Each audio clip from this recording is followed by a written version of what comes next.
8वां सवाल है 10,000 रुपये पर 1.5 वर्ष के लिए 10% वार्षिक दर से चक्रवृद्धि ब्याज और कुल राशि ज्ञात कीजिए जबकि ब्याज अर्धवार्षिक संयोजित होना है। क्या यह ब्याज उस ब्याज से अधिक होगा जो उसे वार्षिक रूप से संयोजित करने पर प्राप्त होगा? तो हमें दोनों प्रकार का ब्याज ज्ञात करना है, एक तो अर्धवार्षिक शर्त का और एक वार्षिक शर्त का। वैसे क्या यह ब्याज उस ब्याज से अधिक होगा जो उसे वार्षिक रूप से संयोजित करने पर प्राप्त होगा? तो हम डायरेक्ट भी लिख सकते हैं क्योंकि अर्धवार्षिक शर्त में ब्याज अधिक होता है वार्षिक शर्त से। तो हम नीचे वाले सवाल का आंसर बिना कैलकुलेशन के डायरेक्ट भी लिख सकते हैं। तो हम लिखते हैं, इसमें सवाल में से निष्कर्ष निकालते हैं कि भाई मूलधन हमारा है 10,000 रुपया, 10,000 रुपये, और समय है 1.5 वर्ष, 1 से 1/2 वर्ष, और दर है 10%। अब हम लिखेंगे चूंकि ब्याज चुकाने की शर्त बराबर अर्धवार्षिक, चूंकि ब्याज चुकाने की शर्त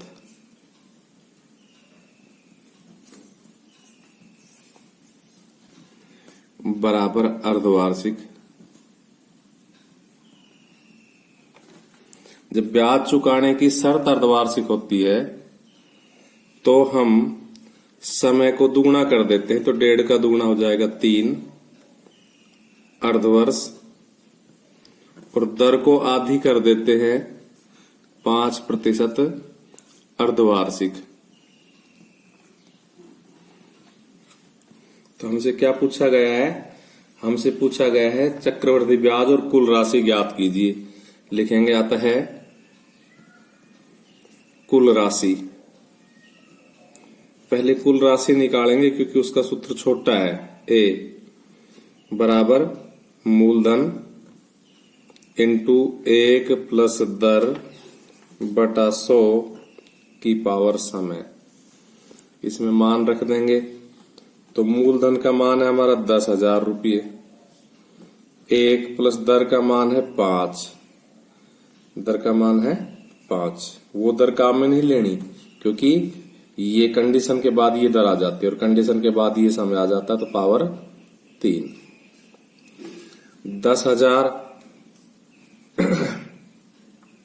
इसको एलसीएम लेके जब जोड़ेंगे तो 105/100 बनेगा, और इसकी पावर कितनी 3, इसलिए 3 बार लिखा जाएगा 105/100। देखो 2 जीरो से 2 जीरो कट जाएगी, इन 2 जीरो से ये 2 जीरो कट जाएगी। अब बची कुची संख्याओं को गुणा कर लो, काट दो। तो हम इन बची कुची संख्याओं को काट रहे हैं 5 से। 5 दूनी 10, 5 एकम 5, 5 दूनी 10, फिर 5 से काट रहे 5 दूनी 10, 5 एकम 5, 5 चौकू 20। अब ये कटती भी नहीं, तो 21 को 21 से गुणा कर लो, 441 आ जाएगा, और 441 गुणा 105 में 4 का भाग दे देंगे। तो देखिए हम आपको यहां पर गुणा करके दिखा देते हैं इसकी। 105 गुणा 441। तो देखिए 1 से गुणा करेंगे तो 1 पंजे 5, 0, 1 एकम 1। 4 से गुणा करेंगे तो 4 पंजे 20, 4 एकम 4, फिर वही 420। ये आ जाएगा 5, 0, 3, 6 और 4, 46,305। तो यहां हम क्या लिखेंगे? बराबर 46,305/4। 4 का भाग हम मौखिक भी दे सकते हैं। 4 एकम 4, उसके बाद में 4 एकम 4, 2 बचे, 4 पंजे 20, 3 बचे, 4 सत्ते 28, 2 बचे, 4 छिकी 24, 1 बचेगा, 4 दूनी 8 और 4 पंजे 20।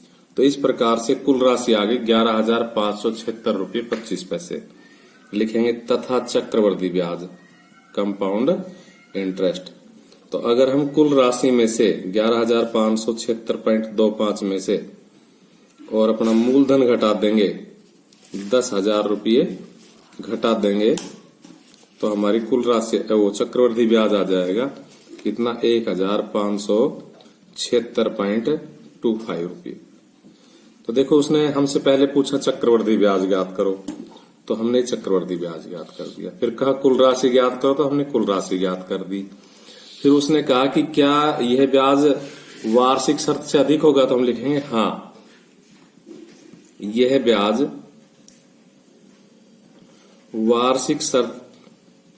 वार्षिक शर्त से गणना करने पर प्राप्त ब्याज से अधिक होगा। तो इस प्रकार से इस सवाल में 3 सवाल पूछे थे और हमने तीनों के आंसर दे दिए। ये हमारा रफ कार्य था। क्वेश्चन नंबर 9, यदि राम 4096 रुपये 18 महीने के लिए 12.5% वार्षिक की दर से उधार देता है और ब्याज अर्धवार्षिक संयोजित करता है, तो ज्ञात कीजिए राम कुल कितनी राशि प्राप्त करेगा। तो बिल्कुल सीधा सवाल है, ये भी समझ लीजिए। हम सबसे पहले लिखेंगे मूलधन। तो हमारा मूलधन है 4096 रुपये, समय है 18 महीने और 18 महीने का हम चाहे तो वर्ष बना देंगे, तो 18/12 काट दो, 6 × 18 और 6 × 2 = 12, भिन्न तोड़ दो, 1.5 वर्ष। उसके बाद में उसने दिया हुआ है दर 12.5%, R बराबर 12.5। वैसे उसने ऐसे लिखा है तो ऐसे लिख देते 12.5%। तो ब्याज चुकाने की शर्त क्या है, अर्धवार्षिक है, तो ज्ञात कीजिए कुल कितनी राशि प्राप्त होगी, और ब्याज कुल कितनी राशि प्राप्त होगी यही पूछा है। तो हम लिखेंगे चूंकि ब्याज चुकाने की शर्त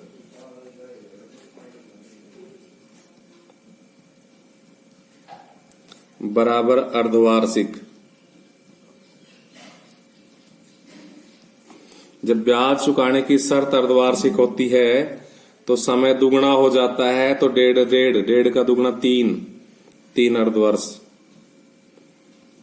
और दर आधी हो जाती तो पहले तो इस दर को लिखते भिन्न तोड़ के 25/2, और अब इसकी आधी करेंगे तो 25/2 का आधा का मतलब 1/2 से गुणा, तो 25/4%।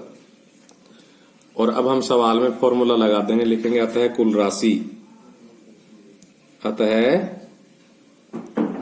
राशि बराबर हमारा वही फॉर्मूला, मूलधन × 1 प्लस दर बटा 100 की पावर समय। इसमें मान रखते हैं, तो हमारा मूलधन का मान है 4096 × 1 प्लस दर का मान है 25/4, और इस 4 के साथ यही नीचे ही 100 गुना हो जाएगा और पावर 3। तो ये क्या हो जाएगा 4096, इस 400 को एलसीएम लेकर के जोड़ोगे तो 425/400 बनेगा भाई, और पावर 3 है इसलिए 3 बार 425/400 और फिर 425/400। बस अब इसको कैलकुलेट कर लेंगे, हमारा आंसर आ जाएगा।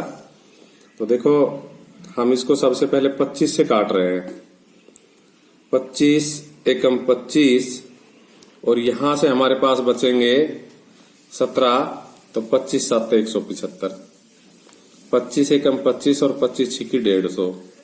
ऐसे यहां काट देंगे 17/16, ऐसे यहां काट देंगे 17/16। अब मुझे ऐसा लग रहा है इसमें 16 का भाग जाएगा, देख लेते हैं। तो 16 दूनी 32, 8 बचे, 89 बन गए, 16 × 5 = 80, 16 × 6 = 96। इस 16 से फिर 16 बार कट जाएगा और इस 16 से 16 बार कट जाएगा। इस प्रकार से हम 17 को 17 से गुणा करेंगे तो 289, ये 17 और ये 17 गुणा, अब इसको फिर 17 से गुणा करेंगे तो देखो 17 में 153 होता है, 17 8 136 होता है, और 136 में 15 हासिल के जुड़ जाएंगे तो ये हो जाएगा 151, फिर 15 हासिल बन जाएगी, और अब 17 दूनी 34, 34 में 15 जोड़ेंगे तो 49। तो इस प्रकार से उसे कुल राशि 4,913 रुपये प्राप्त होगी।